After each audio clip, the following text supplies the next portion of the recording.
أعوذ بالله من الشيطان الرجيم. بسم الله الرحمن الرحيم. Lesson number 157, Surah Maryam, ayah number 1 to 40. Surah Maryam is a Makki surah. It was revealed before the Hijrah. And there is a narration which mentions that Ja'far ibn Abi Talib, when he migrated to Abyssinia, and the king called the Muslims to the court to hear what they had to say, Ja'far ibn Abi Talib recited the beginning verses of the surah.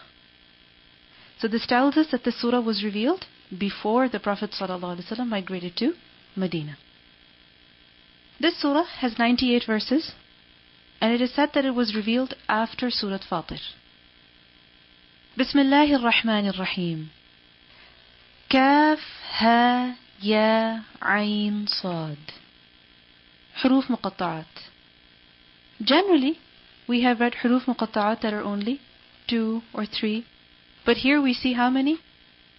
5. The huruf muqatta'at, they appear at the beginning of the surahs, sometimes forming one ayah individually and sometimes at the beginning of an ayah. Like for example, in some places you will see, like over here, kaf ha ya ayn sad, it is just one ayah on its own. Isn't it so? And there are other places where we see in the Quran that the huruf muqatta'at are part of the first ayah. They're not an ayah individually. And these huruf, what is their objective? What's the purpose? Many scholars have interpreted their meaning. They have explained as to what these letters refer to. Some have said that these are abbreviations. Some have said that they give some other meaning. Allahu a'lam what the exact meaning of these letters is. However, the objective, the purpose of these letters is to show the miraculous nature of the Quran. That these are letters, and no matter how much you try to guess, no matter how much you try to research, you cannot find the meaning, because they are the secret of the Quran. And these letters, you use them every single day in your day-to-day language to express yourselves, to communicate with one another. However, you can never produce something like the Quran. So this kalam is the kalam of Allah subhanahu wa ta'ala. It cannot be imitated. It cannot be competed with. These are the words of Allah. And the huruf muqatta'at, they also draw the attention of the listener. Because generally you will see that these huruf, what do they have on them? A mad.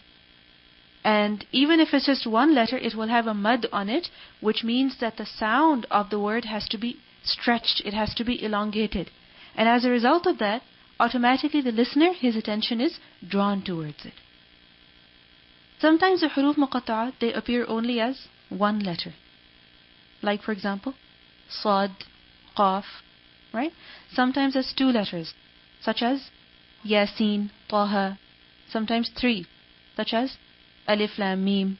Sometimes 4, such as alif lam mim ra. And sometimes 5. And it is only at 2 places. Here at the beginning of Surah Maryam, kaf ha ya ayn sad.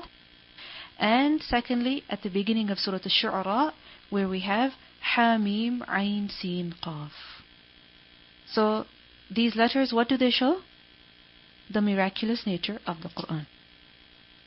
And you will see that in this surah, the words, the expressions, the sentence structures are extremely eloquent, very profound.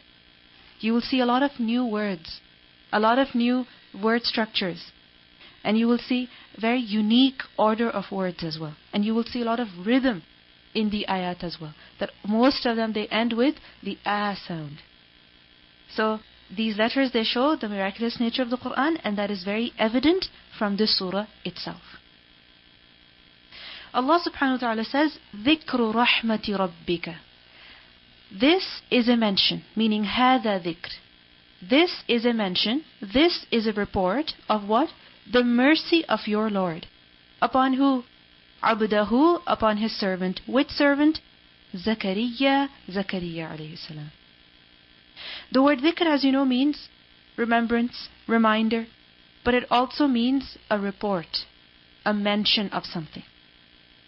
Such as we learned earlier in Surah Al-Kahf, قُلْ سَأَتْلُو عَلَيْكُمْ مِنْهُ ذِكْرًا. People ask you about Dhul Qarnayn, tell them, I will recite upon you from him a dhikr, meaning a report.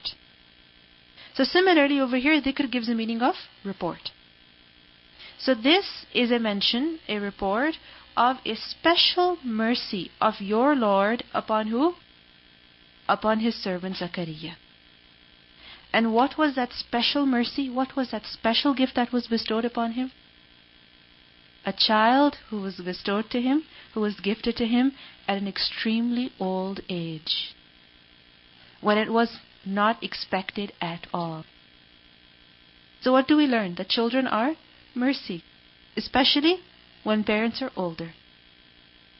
We learn that Zakariya alayhi salam, he was a great prophet from the prophets of the children of Israel. So he was from the Bani Israel. He was sent to the Bani Israel. And he was from the descendants of Sulaiman alayhi salam. And Zakariya alayhi salam, he was the caretaker and the leader at the Haykal. What is the Haykal? The worship place in Jerusalem, the masjid over there. So he was the caretaker of that masjid, and he was also the leader of the people. He was also the imam of the people. And he was also a very learned scholar. And at the same time, he was also a prophet of Allah. Abu Hurairah radhiyallahu anhu, he reported that the Prophet ﷺ said, Zakariya alayhi salam was a carpenter. And this is a hadith that is reported in Bukhari. Professionally, what was he? He was a carpenter. What does it show to us?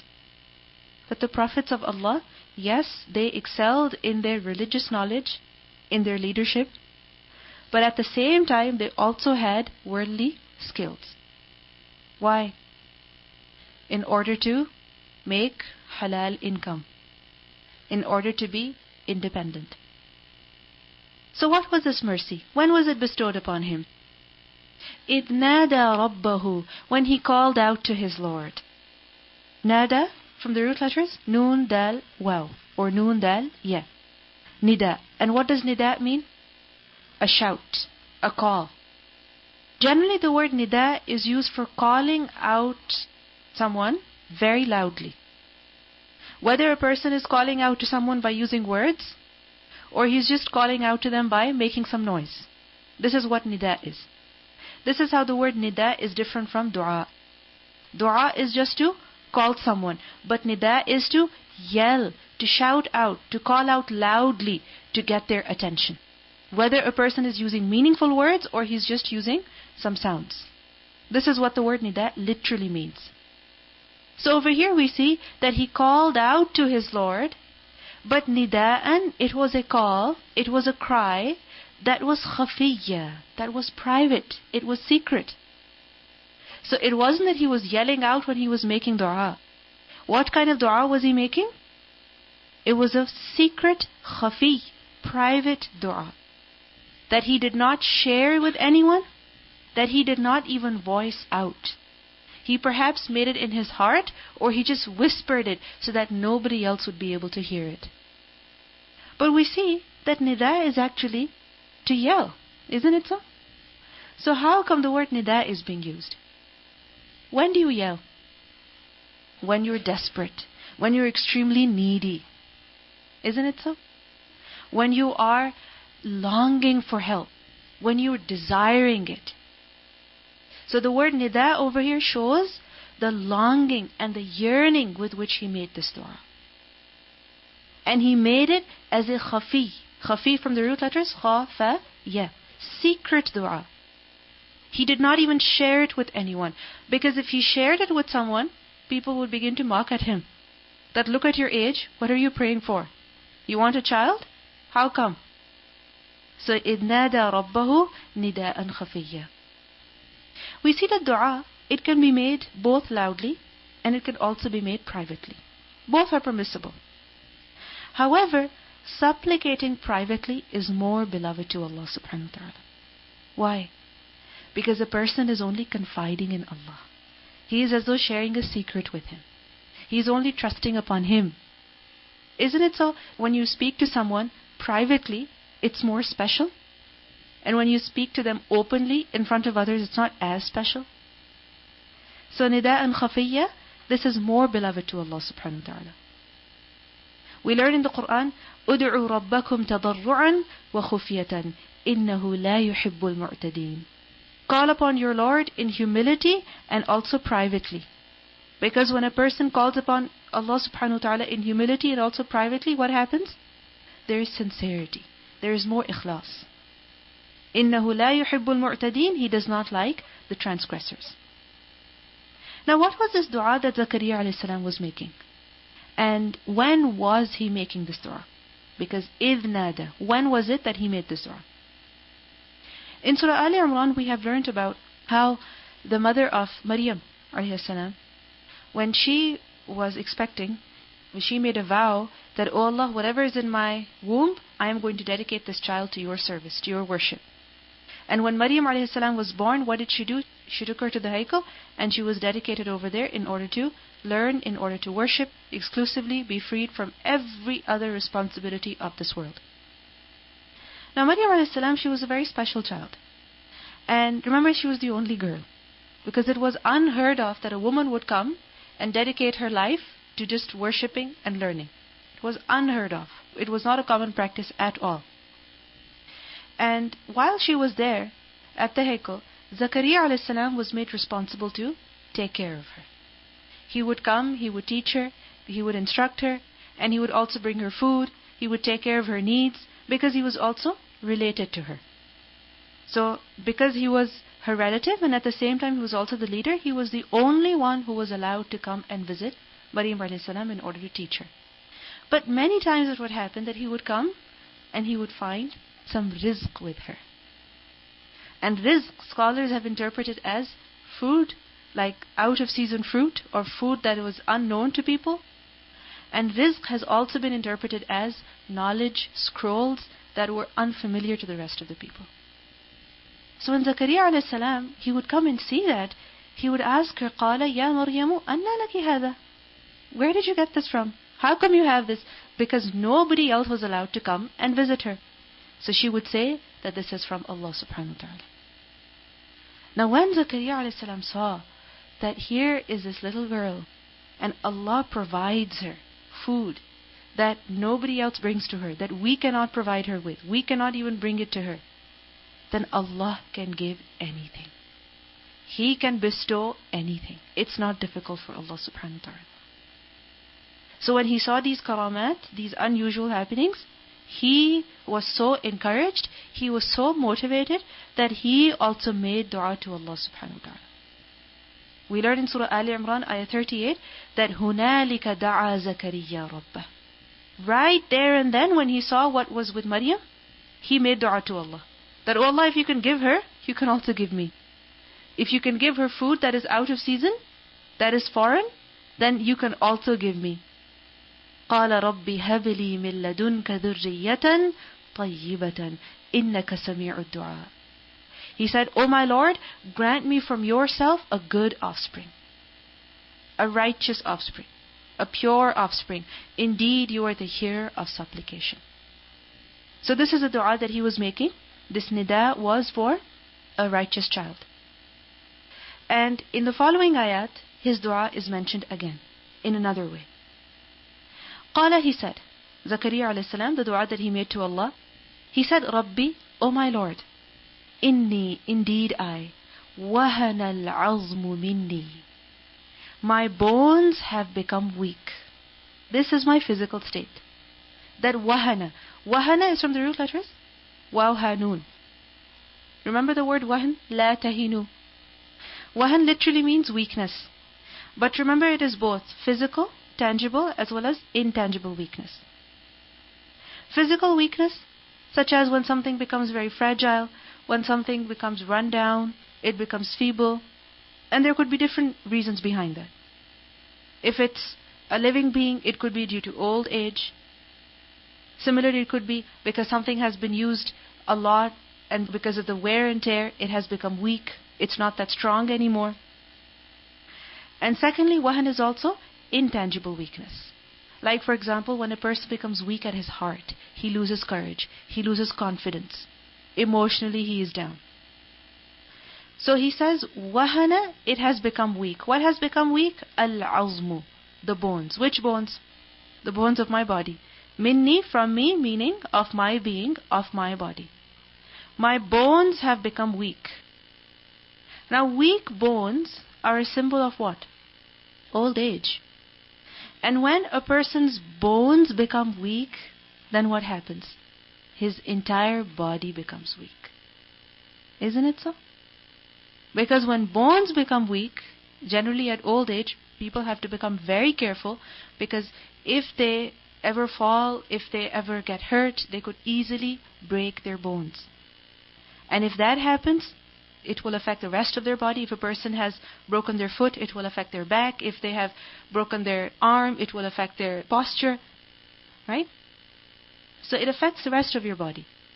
So the weakness of the bones means weakness of the entire body. Then the entire body begins to deteriorate. So وَهَنَ الْعَظْمُ مِنِّي. This is how old and fragile and weak I have become. Physically I'm weak. وَاشْتَعَلَ الرَّأْسُ شَيْبًا. And my head has filled with white. Meaning, I am also visibly old. You know, sometimes people, they feel old, they feel weak. But from their appearance, they may appear to be very young. They may appear to be very fresh. They may appear to be physically fine, which is why people cannot understand that they have become old, that they're weak. And they don't treat them like old people, like weak people. But here he says that I also appear to be old. How?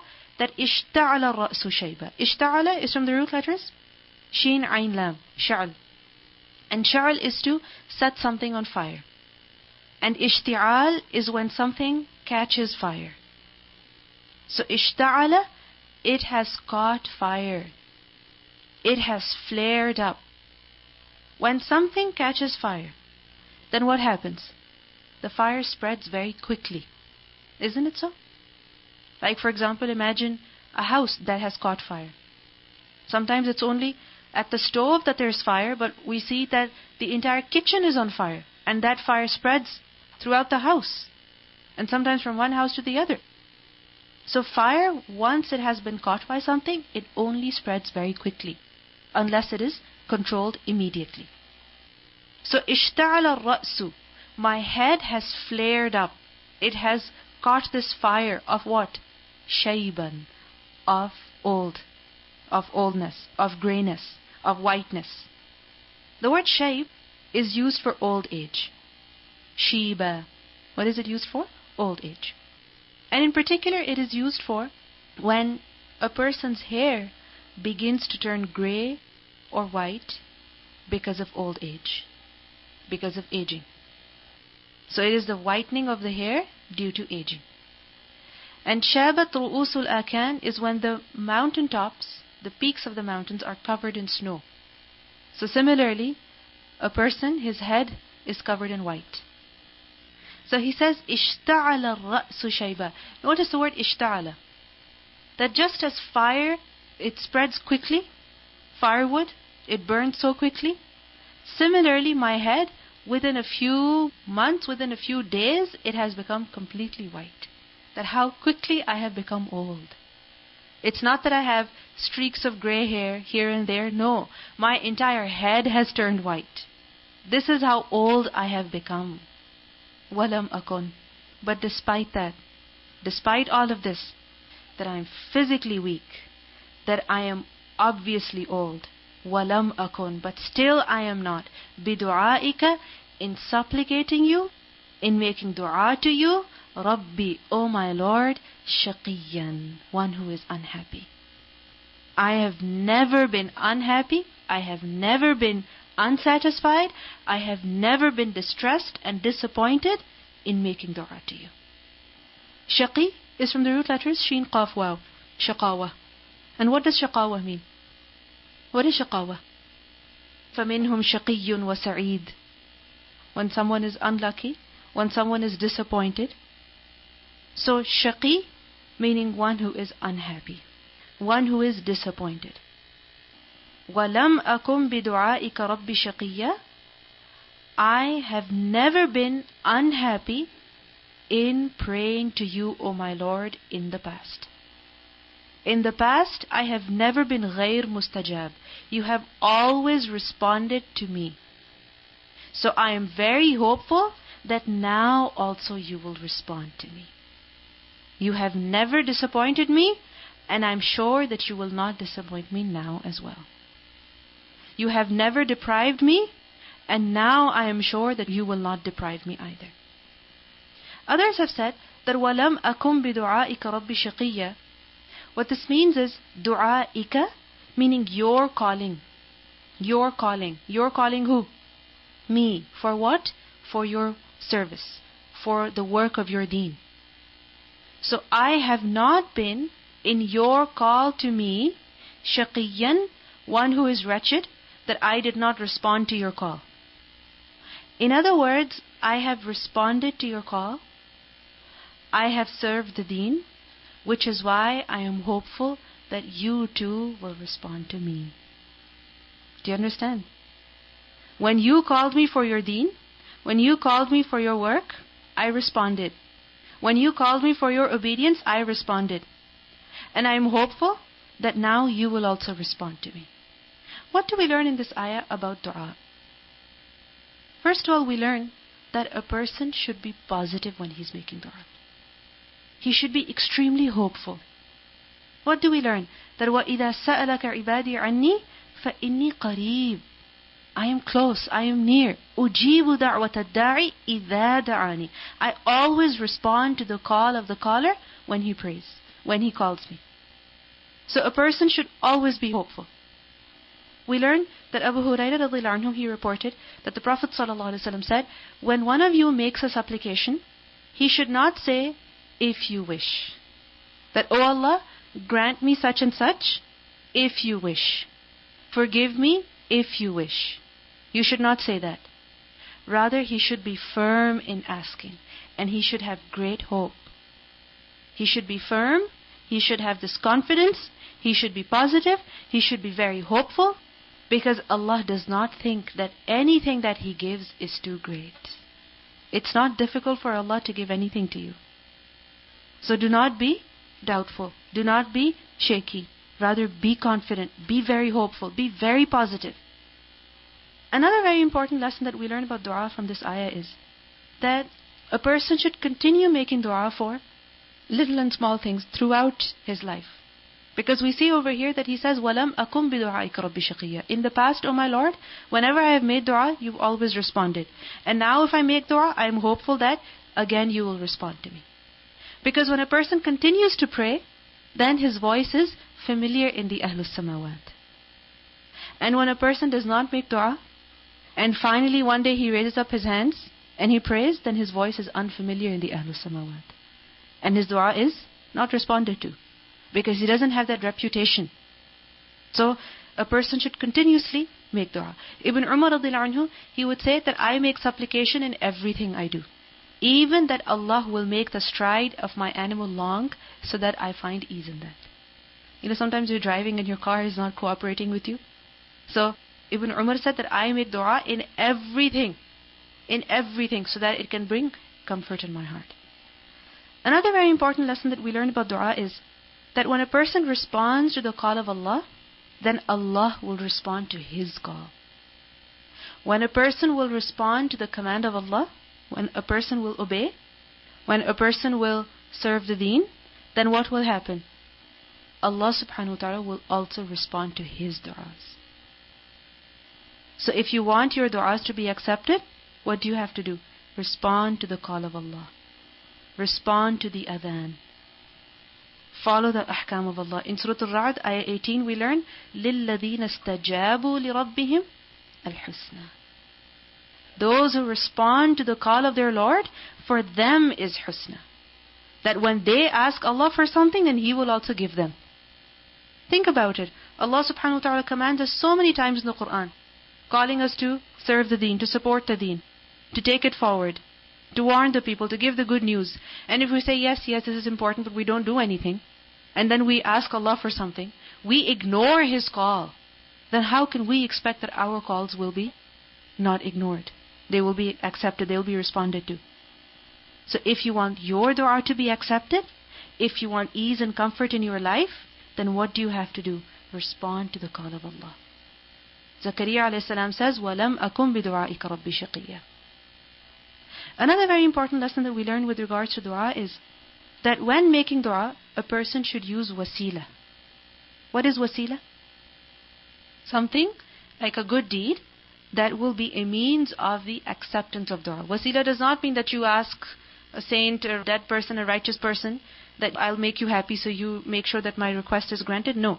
Wasila is like a good deed that a person performs, as a result of which the chances of the dua being accepted are increased. Which is why we see that if a person listens to the adhan attentively, and he responds to the adhan, and then he makes dua, then what do we learn? That is the time of the acceptance of prayers. Similarly, after the recitation of the Quran, after performing the salah, when you've been fasting the whole day and you break the fast, at that time when you make dua. Similarly, at Hajj, when a person is constantly engaged in worshipping Allah, when he makes dua, all of these times are what? Of the acceptance of dua. So a person should make use of wasila, meaning when a person is making dua, then he should perform some good deed before that, or he should mention that, oh Allah, I did such and such, please respond to my dua. Like over here, Zakariya alayhi salam is saying that I have responded to your call before, I have been serving the deen, I hope that you will respond to me. This is just like the story of the 3 men who got stuck in the cave. Right? How did they make dua? That, oh Allah, I did such and such, so please relieve me of this problem. We learn in Surah Al-Ma'idah, ayah 35, Allah subhanahu wa ta'ala says, Ya ayyuha alladhina amanu, ittaqullaha wabtaghu ilayhi al-wasila, wajjahidu fi sabilihi, la'allakum tuflihun. O you who have believed, fear Allah and seek the means of nearness to Him, and strive in His cause that you may succeed. Zakariya alayhi salam says, وَإِنِّي خِفْتُ الْمَوَالِيَ مِنْ وَرَائِي. And indeed, I fear the successors after me. Khiftu. Khiftu is from khawf. And khawf is fear about the future. It is such fear about something dangerous, something harmful in the future, that a person is quite certain will happen. A person is quite sure that it's going to happen. It's not that a person is like, what if this happens and what if that happens? This is not like being paranoid. But this is like a person is sure that this will happen. So this is why he's afraid.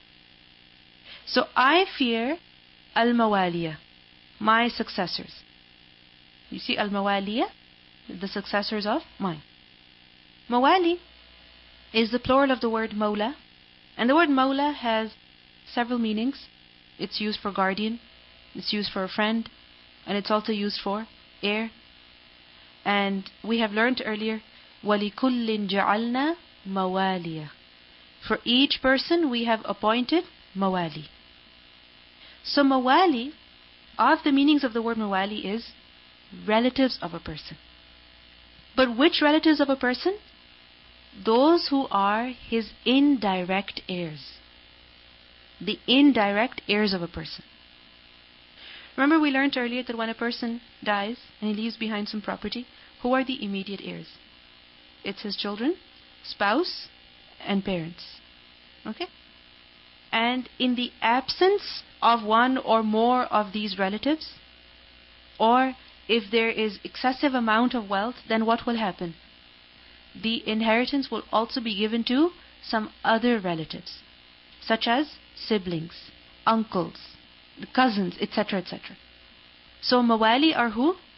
The extended family of a person. The indirect heirs of a person who inherit the estate, especially in the case where the deceased does not have his immediate heirs.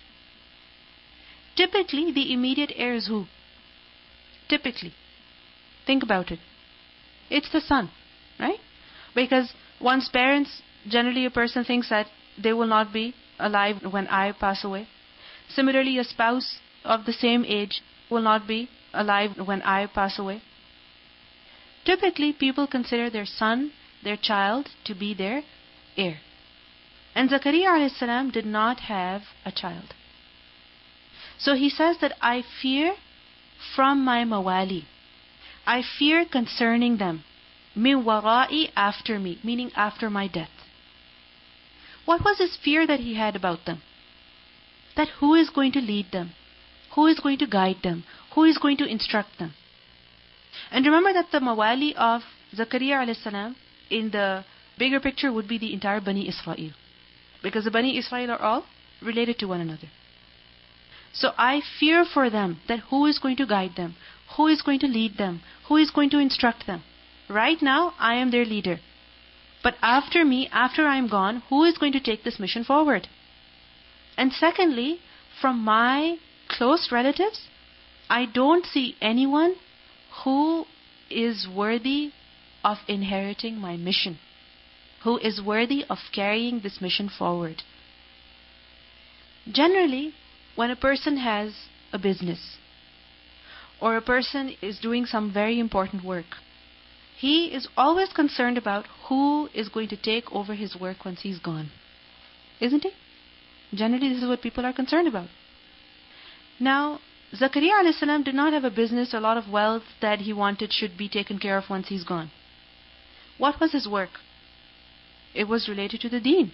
It was related to guiding people, leading people.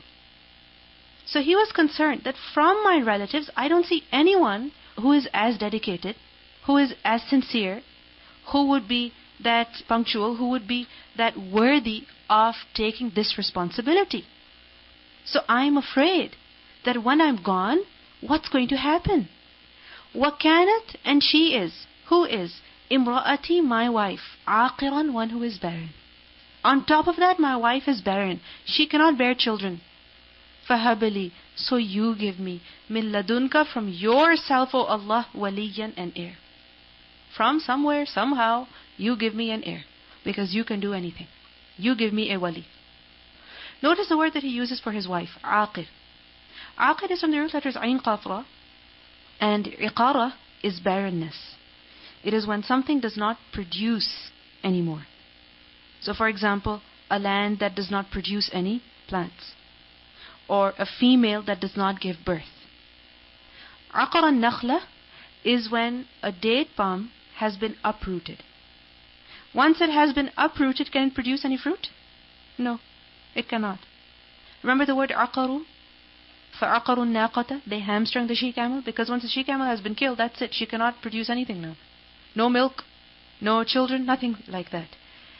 And from the same root is the word aqr, with the sukoon on the qaf. And aqr is used for the last child of someone, the youngest child, after whom there is none. So the youngest child is who? Aqr. After them, there is no more child. So the word aqib is used for a man or a woman who has had children before but cannot have any more. Because who is aqr? The last child. What does it show? That they have had children before, but now they cannot have any more children. This could be due to old age. This could be because of some physical disease or illness or inability. Okay? It could be for various reasons. And on the other hand, aqim. Aqim is also used for someone who is barren. Aqim is someone who has never ever had children. قالت عجوز aqim.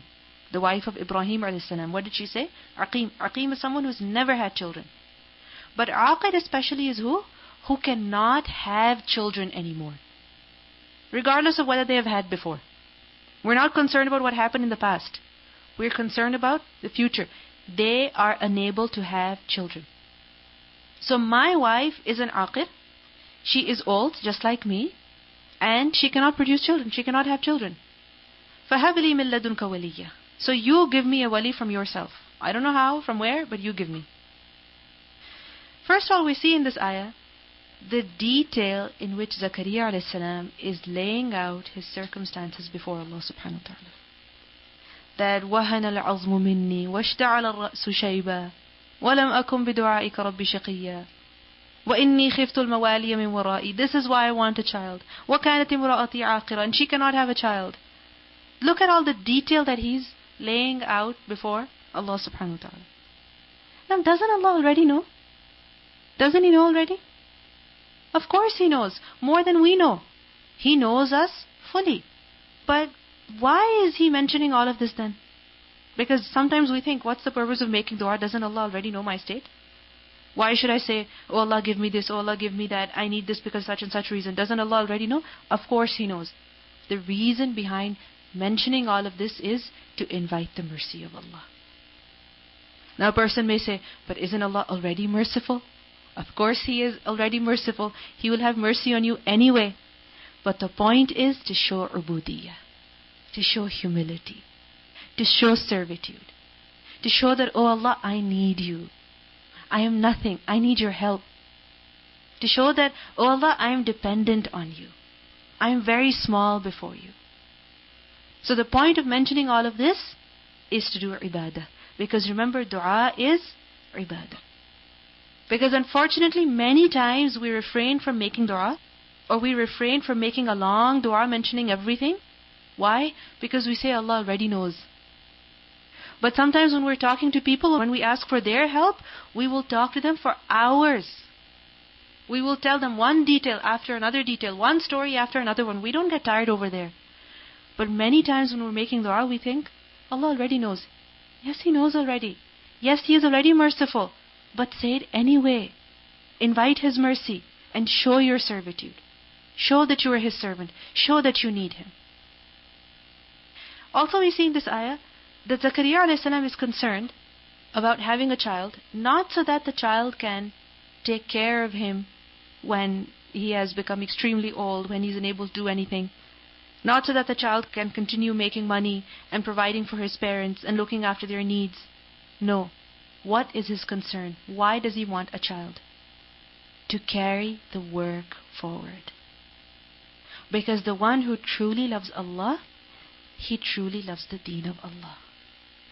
And if he is serving the deen, he wants that this work should continue. This work should not end with his death. And this is why Zakariya a.s. is praying for a child who will carry the work forward. We also see in this ayah that Zakariya a.s. realizes his situation. That he is old, his wife is aqir, logically, physically, it's not possible for them to have a child. But his eyes are fixed upon what? The power of Allah. That, oh Allah, you can do anything. You have so many khaza'in. You have unlimited resources. You can give so much without limit. You can provide solutions that people cannot even imagine. I want help with regards to this matter. فَهَبْ لِي مِن لَدُنْكَ وَلِيًّا. I don't know how or what, but you give me a solution. Now many times it happens that we are in a difficulty. We are in a problem. We see a dead end before us. We don't know where to go from there. And we think, oh, that's it. It's finished. Accept it. Move on to something else. No. When your work is important, when your mission is important, don't give up. Ask Him to help you. And He will provide a solution that you cannot even imagine.